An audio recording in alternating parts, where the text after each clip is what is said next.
Alright, it's your boy Trey Cross, and I'm back for another great week, another great training. It's time to go. Let's get it.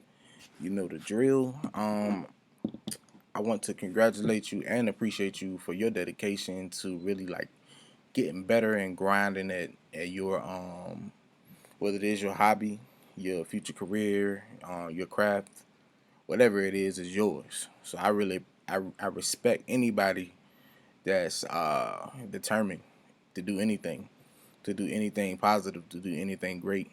Um, and side note, please forgive me. I'm in the middle of a storm right now, so I don't know if you can hear the rain in the background, but I couldn't let that stop the show. So let's go. This is going to be a very quick and short training because, for the simple fact that it's really short and to the point, and it's one of the most powerful trainings I think I'll probably ever do, and it's something that I wish somebody would have taught me, but I had to learn on my own. So I want to give this to you: how to master any song. All right. So first, when it comes to mastering a song, you have to listen to it.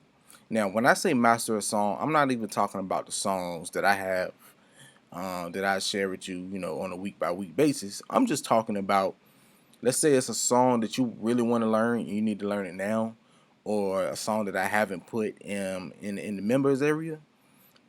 You'll be able to do this on your own with this training, or at least have an idea on how to do it and get better with it over time. All right. So, starts with listening. All right. So, what are you listening for? First, you listen to the song multiple times. One thing I like to do is I like to get the song in my heart, get it in my spirit, because with that, it helps me to memorize the song. Hopefully, you like the song, because I know with me, it's really hard to play songs I don't like. And sometimes when you're getting paid to do a job, sometimes you'll be forced to play songs that you don't like. But whatever your case is, hopefully you like the song and you can listen to it enough to get it in your heart, get it in your mind, get it in your spirit. Okay? And so after you heard the song, try to learn the words. Okay? Learning the words is really part of learning the song. Whether you sing or not, it's good to learn the words so then you know where you are in the song. Okay? Second, learn the format.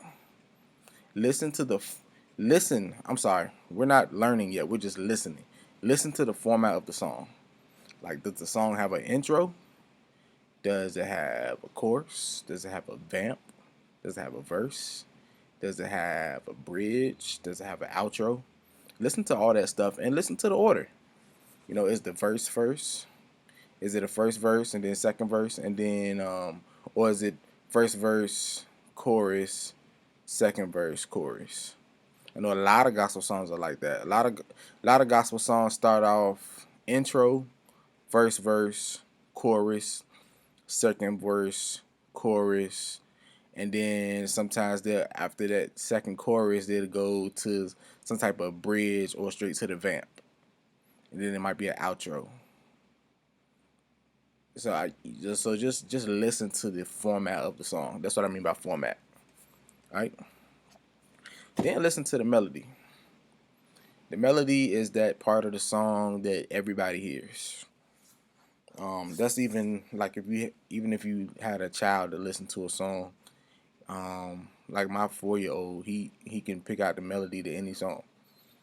He does have a bit of an ear for music, but it's still simple to hear the melody. And then you'll find out later why you really need to know the melody. And then you listen to the bass line. And right now we're still on listening. We're not on learning yet. Just listen to the bass line, and I'll tell you why later. Okay. And then secondly, you listen to the chords, and there's a reason why I have that in order, and we'll see in a second. All right. So now, when it comes to learning the song, we learn the words, kind of like listening. After you listen to everything, you go back and learn it in that order. And see, the thing about it, the reason I don't want to make this sound redundant, but I broke this up like this because Your listening is almost like your pre-learning phase.